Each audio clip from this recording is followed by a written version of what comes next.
आई समझ में बात? प्रत्यक्ष क्या है? प्रत्यक्ष में जितना हमारा इस समय दिखाई देने वाला विज्ञान है, जिसको हम विज्ञान कहते हैं, वो सब प्रत्यक्ष है। जो आंखों से दिखाई दे रहा है वो सब प्रत्यक्ष है, जो कानों से सुनाई दे रहा है वो सब प्रत्यक्ष है, जो नाक से सुना जा रहा है वो सब प्रत्यक्ष है, जो जीवा से चखा जा रहा है वो सब प्रत्यक्ष है। परंतु इन प्रत्यक्ष के द्वारा जिसका बोध न हो, प्रत्यक्ष और अनुमान के द्वारा भी न हो। अब अनुमान क्या है? अनुमान है कि कहीं धुआं आ रहा था, तो किसी ने कहा वहां से धुआं आ रहा है, इसका मतलब वहां आग लग गई। उसने आग नहीं देखी, देखा वहां धुआं, तो धुआं से आग का अनुमान किया, ये अनुमान है। तो ये दो प्रकार से जिस ज्ञान का पता न हो और जिसकी कोई समस्या का हल न हो, उसके बाद जिस ज्ञान के द्वारा एनम विद्यन्ते वेदेन तस्मात् वेदस्य वेदता, उसके बाद भी यदि आपके कार्य की सिद्धि होती है और आप समस्या से उत्तीर्ण होते हैं और आप उस समस्या से निकल जाते हैं, वो ज्ञान ही वेद है। अब इसका उदाहरण क्या है? इसका पहला उदाहरण था, पहला नहीं और भी बहुत उदाहरण, एक उदाहरण में आपको प्रमुख उदाहरण है, राजा दशरथ के 3 रानियां थी, बच्चा नहीं हुआ। राजा दशरथ सम्राट था, ऐसा नहीं कि उनके पास आयुर्वेद का ज्ञान नहीं था, आयुर्वेद का ज्ञान था, और उसके बाद भी उनका पुत्र नहीं हुआ। जितना भी ज्ञान विज्ञान उनके राज्य में था सबका उपयोग कर लिया, एक के बजाय 3 विवाह कर लिए, संतति नहीं हुई। फिर क्या हुआ? फिर राजा वशिष्ठ, जब गुरु वशिष्ठ के पास गए, उन्होंने कहा अब इसका एक ही हल है, और वो हल है वेद के द्वारा अर्थात यज्ञ के द्वारा आपको फल की प्राप्ति होना। तो जो ये एनम विद्यन्ते वेदेन, उसके बाद कैसे फल मिलेगा? वो प्रक्रिया लेबोरेटरी में सिद्ध नहीं हो सकती। उस प्रक्रिया को आप सूक्ष्मदर्शी यंत्रों से नहीं देख सकते हैं, उस प्रक्रिया को आप टेलीस्कोप से भी नहीं देख सकते हैं। और आप भी जानते हैं यज्ञ संपन्न हुआ और एक नहीं 4 पुत्र पैदा हुए। ये वेद का फल है, ये यज्ञ का फल है। दूसरा उदाहरण मैं आपको देता हूं। महाराजा राम लंका पर चढ़ाई की, चढ़ाई करने के वक्त रावण की सेना एक से एक के बाद एक गिर रही थी, और जब कुंभकर्ण भी गिर गया, उसके बाद उन्होंने सोचा कि अब बड़ा मुश्किल है। तब मेघनाथ को एक वरदान था, यदि तुम अपनी जो देवी है आपकी, जो माता कुमिला है, उनका यज्ञ करोगे, अगर तुम वहां पर यज्ञ स्थापित करते हो तो ये इनको कोई नहीं जीत सकता। और आपने देखा मेघनाथ यज्ञ में गया, मेघनाथ का यज्ञ का प्रारंभ होना और भगवान राम की सेना में खलबली मचना, भाई वो तो राम है, वो तो साक्षात ईश्वर के अवतार हैं, उनके पास भगवान शंकर भी हैं, सारी उनके पास ऐसी सेना है कि वो अभिजीत होकर के सोच रहे हैं कि हम जीत के आएंगे। परंतु मेघनाथ के यज्ञ के बैठते ही ये कैसे मान लिया कि अब जीतना मुश्किल है, अगर ये यज्ञ पूरा हुआ तो जीतना मुश्किल है। ये दूसरा उदाहरण है कि यज्ञ की इतनी ताकत है और यज्ञ का इतना बल है कि भगवान राम भी डर गए। ये जो यज्ञ है ये वेद का प्राण है, और ये वेद के प्राण के द्वारा ही जो वेद का निर्वचन होता है, वो इसी प्रकार से जो अतीन्द्रिय ज्ञान है, जो ज्ञान हमको कहीं नहीं दिखता है, जो कहीं नहीं मिलता है, वो हमको यज्ञ के माध्यम से मिलता है। अब हमारे बहुत से लोग, अब आज की दृष्टि से अगर हम बात करें, यज्ञ में एक सामान्य चीज आती है जो अभी हमारे आचार्य जी ने कहा, संकल्प बोला था। संकल्प आप समझते क्या है? संकल्प लोग सोचते हैं पंडित जी ने कुछ पढ़ दिया। संकल्प ऐसा नहीं है। संकल्प में तीन चीजें होती हैं। एक उसकी ज्योग्राफी है, एक उसका टाइम है और एक उसकी वंश परंपरा है।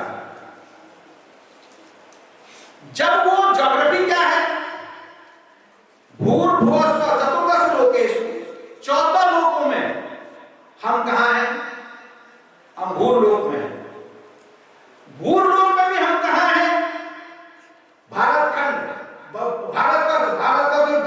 भरतखंड में भी हिमालय सन्निधौ, हिमालय से उपत्यकायाम, गंगा तटे। ये सारी चीजें जो हम गिना रहे हैं, ये हम उस त्रिलोकी सॉवरेनिटी ऑफ कॉस्मोस को ये बता रहे हैं कि हम कहां हैं और हम कहां पर आपका आह्वान कर रहे हैं। और एग्जिट लोकेशन पता नहीं है।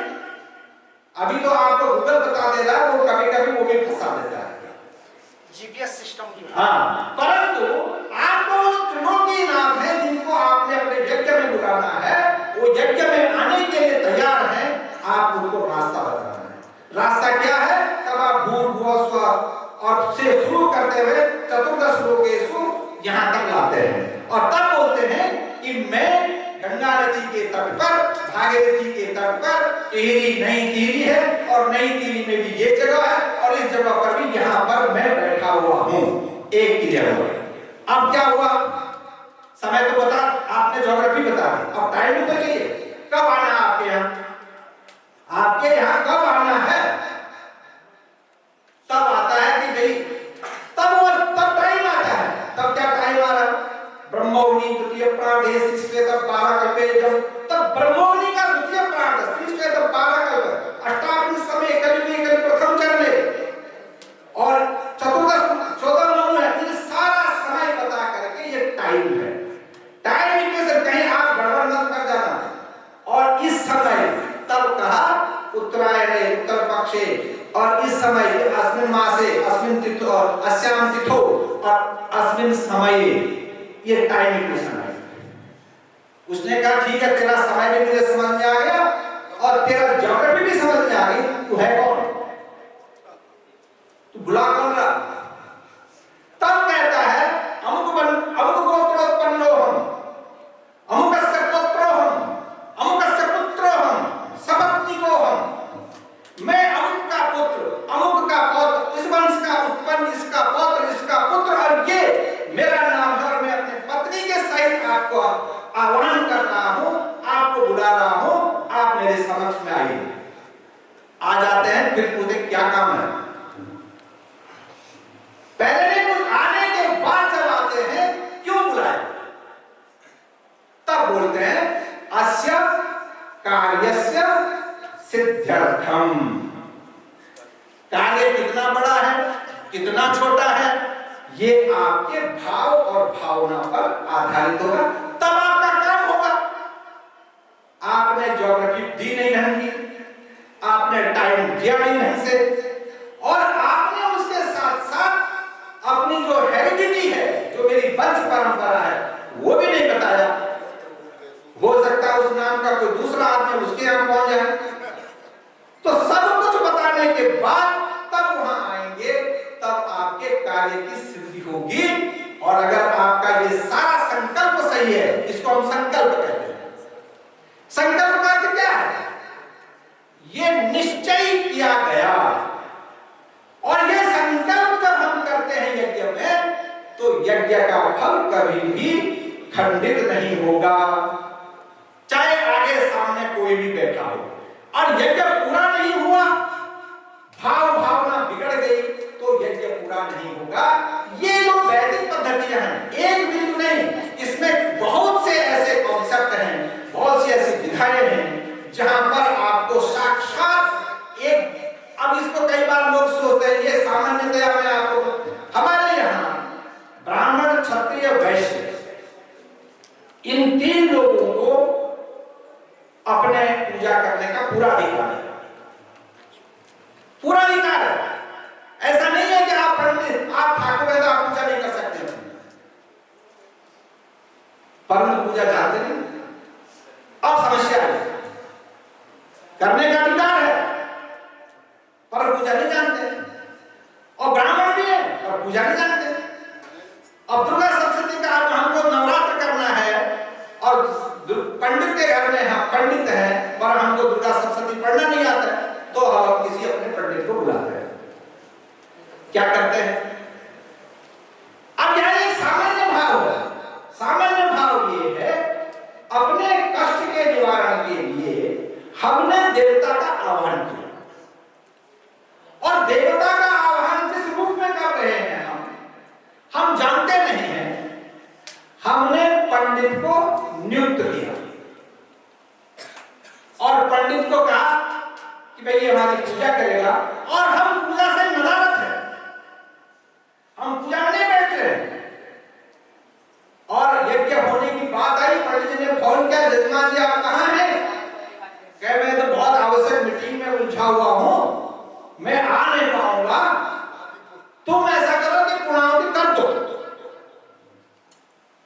ठीक है जी, उसने कहा मैं कर दूंगा, वो तो पंडित है, उसको तो वरण दिया है, आपने उसको नामित किया है। बिना वरण दिए पंडित नामित नहीं होता है, आपने उसको नामित कर दिया। कैसे?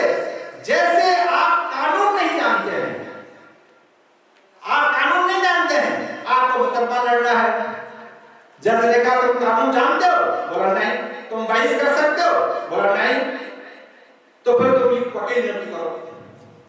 तो वकील नियुक्त करना पड़ता है जो विधि को जानता है, विधि माने प्रक्रिया को जानता है, और उसके नाम एक हमको वकालतनामा लिखना पड़ता है, और उसके बाद वो हमारा केस लड़ता है।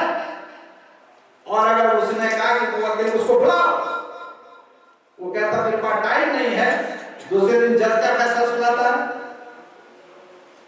आपने सारा वालों का सुना ही होगा, वो कहते हैं बंद कर दो, इसको जब फुर्सत नहीं है इतने काम के लिए और चाहता है कि पैसे